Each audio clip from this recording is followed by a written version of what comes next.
ನೀವು ಏನು ಮಾಡಬೇಕು ಅಂತಂದರೆ ಒಂದಷ್ಟು ಶೆಡ್ಯೂಲ್ ಮಾಡ್ಕೋಬೇಕು. ಹೆಂಗೋ ಒಂದು ನಮ್ಮ ಜೀವನಕ್ಕೆ ಹೇಗೋ ನಡೆದೋಗುತ್ತೆ ಅನ್ನೋದಕ್ಕಿಂತ ಫಸ್ಟ್ ಆಫ್ ಆಲ್ ನಿಮ್ಮ ಇಬ್ಬರ ಜೊತೆಗೆ ಸಮಯ ಕಳೀಲಿಕ್ಕೆ ಸಮಯ ಸಿಕ್ಕಿರೋದೇ ಈಗ. ಎಷ್ಟು ನಾವು ಕಟ್ಪಾಡಿಂದ ಮಾತಾಡ್ತಾ ಇದ್ದೇವೆ ಸರ್. ಹೇಳಿ. ನಾವು ಈಗ ಮಕ್ಕಳು ದೂರದಲ್ಲಿ ಇದ್ದಾರೆ, ಗಂಡ ಹೆಂಡತಿ ಇಬ್ಬರೇ ಇದ್ದೇವೆ. ಅಂದ್ರೆ ರಿಟೈರ್ಡ್ ಆಗಿ ನಾವು ಅಂತವರು ಏನ್ ಮಾಡಬೇಕು ಅಂತ ನಿಮ್ಮ ಹತ್ರ ಕೇಳುದು ಸರ್. ಬಹಳ ಒಳ್ಳೆ ಕೆಲಸ, ಬಹಳ ಒಳ್ಳೆ ಪ್ರಶ್ನೆ ಕೇಳಿದ್ರಿ ನೀವು. ಮಕ್ಕಳು ದೂರ ಇದ್ದಾರೆ, ನಾವು ಇಬ್ರು ಮನೆಯಲ್ಲಿ ಇದ್ದೇವೆ ಅಂತ ಯೋಚನೆ ಮಾಡ್ತಾ ಇದ್ದೀರಲ್ವಾ. ನೀವು ಏನ್ ಮಾಡ್ಬೇಕು ಅಂತಂದ್ರೆ ಒಂದಷ್ಟು ಶೆಡ್ಯೂಲ್ ಮಾಡ್ಕೋಬೇಕು. ಹೆಂಗೋ ಒಂದು ನಮ್ಮ ಜೀವನಕ್ಕೆ ಹೇಗೋ ನಡೆದೋಗುತ್ತೆ ಅನ್ನೋದಕ್ಕಿಂತ ಫಸ್ಟ್ ಆಫ್ ಆಲ್ ನಿಮ್ಮ ಇಬ್ಬರ ಜೊತೆಗೆ ಸಮಯ ಕಳೀಲಿಕ್ಕೆ ಸಮಯ ಸಿಕ್ಕಿರೋದೇ ಈಗ. ಎಷ್ಟು ಸಲ ನೀವು ಗಮನಿಸ್ಕೊಳ್ಳಿ, ಬೆಳಗ್ಗೆಯಿಂದ ಹಿಡಿದು ಮಗುಗೆ ಸ್ನಾನ ಮಾಡಿಸ್ದೆ, ಸ್ಕೂಲಿಗೆ ಕಳಿಸ್ದೆ, ಬಾಕ್ಸ್ ಹಾಕಿದೆ, ಮತ್ತೆ ಸ್ಕೂಲಿಗೆ ಅವ್ನು ಬರೋ ಟೈಮ್ ಆಯಿತು, ಅವನಿಗೆ ಮತ್ತೆ ರೆಡಿ ಮಾಡಿದೆ, ಹೋಮ್ವರ್ಕ್ ಮಾಡಿಸ್ದೆ, ಆಮೇಲೆ ಶಾಲೆಗೆ ಕಳಿಸ್ದೆ, ಕಾಲೇಜಿಗೆ ಕಳಿಸ್ದೆ ಅಂಥೇಳಿ ಇಡೀ ಜೀವನ ಈ ಮಕ್ಕಳ ಬೆನ್ನ ಹತ್ತಿ ಹೋಗಿ ಗಂಡನಿಗೋಸ್ಕರ ಸಮಯ ಅಂತ ನಾವು ಮಾಡ್ಕೊಂಡಿದ್ದೇ ಕಡಿಮೆ, ಗಂಡ ಹೆಂಡತಿಗೋಸ್ಕರ ಅಂತ ಮಾಡ್ಕೊಂಡಿದ್ದ ಸಮಯನೇ ಇಲ್ಲ ಅಲ್ವಾ.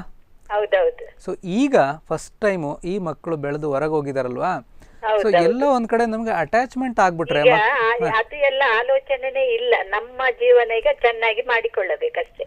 ನಮ್ಮ ಜೀವನ ಚೆನ್ನಾಗಿ ಮಾಡ್ಕೊಳ್ಳೋದು ಹೇಗೆ ಅಂತಂದ್ರೆ ನಿಮ್ಮ ಇಬ್ಬರಿಗೋಸ್ಕರ ಸಮಯ ಕಳೆಯೋದು, ಇಬ್ರು ಎಲ್ಲರೂ ಒಂದ್ ಕಡೆ ನಿಮ್ಮ ಮನಸ್ಸಿಗೆ ಇಷ್ಟ ಬರುವಂತ ಸ್ಥಳಗಳಿಗೆ ಹೋಗಿ ಬರೋದು, ಹಾಗೆ ಮಾಡ್ಬೇಕು ಅಂತ ಇದ್ದೇವೆ. ಹಾಗೆ ತೀರ್ಥಕ್ಷೇತ್ರಗಳಿಗೆ ಹೋಗಿ ಬರುವಂಥದ್ದು ಅಥವಾ ಪ್ರವಾಸ, ತೀರ್ಥಕ್ಷೇತ್ರನೇ ಆಗಬೇಕು ಅಂತಿಲ್ಲ, ನಿಮ್ಗೆ ಯಾವ್ದಾವ್ದು ಪ್ಲೇಸಸ್ ನೋಡಬೇಕು ಅಂತ ಅನಿಸಿತ್ತು ಒಂದಷ್ಟು ಲಿಸ್ಟ್ ಮಾಡ್ಕೊಳ್ಳಿ. ಈ ವರ್ಷ 2 ಪ್ಲೇಸ್ ನೋಡ್ತೀನಿ, ನೆಕ್ಸ್ಟ್ ಇಯರ್ ಇನ್ನೊಂದು 2 ಪ್ಲೇಸ್ ನೋಡ್ತೀನಿ, ನೆಕ್ಸ್ಟ್ ಇಯರ್ ಇನ್ನೊಂದು 2 ಪ್ಲೇಸು.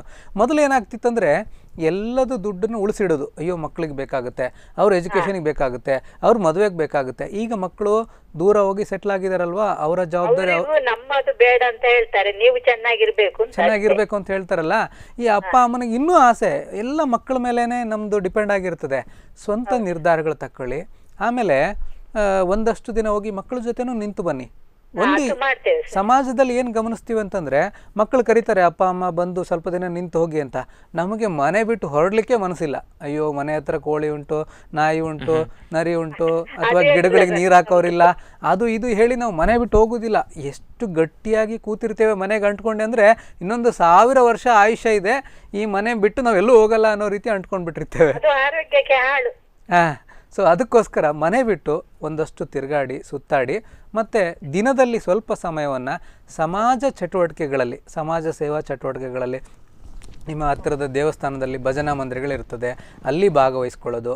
ಈ ಗುಂಪಿನ ಚಟುವಟಿಕೆಗಳಲ್ಲಿ ನಮ್ಮನ್ನು ನಾವು ತೊಡಗಿಸ್ಕೊಂಡ್ರೆ ಇದೆಯಲ್ವಾ, ಸೆನ್ಸ್ ಆಫ್ ವೆಲ್ ಬೀಯಿಂಗ್. ಉದಾಹರಣೆ, ಇವತ್ತು ಬೆಳಗ್ಗೆಯಿಂದ ನಿಮ್ಮ ಮನಸ್ಸಿಗೆ ಬೇಜಾರಿದೆ ಅಂತ ಇಟ್ಕೊಳ್ಳಿ, 1 ತಾಸು ಹೋಗಿ ಆ ಭಜನಾ ಮಂದಿರಗಳಲ್ಲಿ ಎಲ್ಲರ ಜೊತೆಗೆ ಸೇರಿಕೊಂಡು ಕೂತು ಮಾತಾಡಿ ನಕ್ಕು ನಲ್ದು ಬಂದಾಗ ಆ 1 ತಾಸು ನಮ್ಮ ಮನಸ್ಸಿಗೆ ಬೇಜಾರು ನೆನಪಿಗೆ ಬಂದಿರೋದಿಲ್ಲ. ಆ 1 ತಾಸು ನಮ್ಮ ಬೆನ್ನು ನೋವು, ಗಂಟು ನೋವು ನೆನಪಿಗೆ ಬಂದಿರೋದಿಲ್ಲ. ಇಂಥದ್ದು ಒಂದು ವೇಳೆ ಇನ್ನಷ್ಟು ಆಸಕ್ತಿ ಇದ್ದರೆ ಈ ಕೆಲವೊಂದು ಸಂಘ ಸಂಸ್ಥೆಗಳಿರ್ತದೆ, ರೋಟರಿ ಸಂಸ್ಥೆ ಇರ್ಬೋದು, ಲಯನ್ಸ್ ಸಂಸ್ಥೆ ಇರ್ಬೋದು, ಇನ್ನಷ್ಟು ಕೆಲವೊಂದಕ್ಕೆ ದುಡ್ಡು ಕೊಡಬೇಕಾಗಿಲ್ಲ, ಕೆಲವೊಂದಕ್ಕೆ ದುಡ್ಡು ಕೊಡಬೇಕಾಗ್ತದೆ. ದುಡ್ಡು ಕೊಡಬೇಕಾದಂಥ ಅಲ್ಲಿ ಸ್ಪಷ್ಟವಾಗಿ ನಾವು ಹೇಳಬೇಕಾಗ್ತದೆ, ನಮ್ಮ ಆರ್ಥಿಕ ಪರಿಸ್ಥಿತಿ ಈ ರೀತಿ ಇದೆ, ನಮ್ಮ ವೈಯಕ್ತಿಕ ಸೇವೆಯನ್ನು ಏನು ಬೇಕಿದ್ರೂ ನಾವು ಮಾಡ್ತೇವೆ ಅಂತ. ದುಡ್ಡು ಕೊಡಲಾರದಂತೆ ಮಾಡುವಂಥ ಸಂಘ ಸಂಸ್ಥೆಗಳು ಸಾಕಷ್ಟಿದೆ, ತುಂಬ ಇದೆ.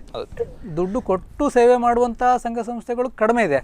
ಆದ್ರೆ ಸ್ವಲ್ಪ ಮಾಡಬೇಕು, ಖಂಡಿತ ಸೇವೆ ಮಾಡ್ಲಿಕ್ಕೆ ನೀವು ಮಾತಾಡಿ. ಹೌದು ಮೇಡಮ್ ಅವರೇ, ಈಗ ನಿಮ್ಮ ಹೆಸರು ಏನಂತ ಹೇಳ್ಬೋದಾ?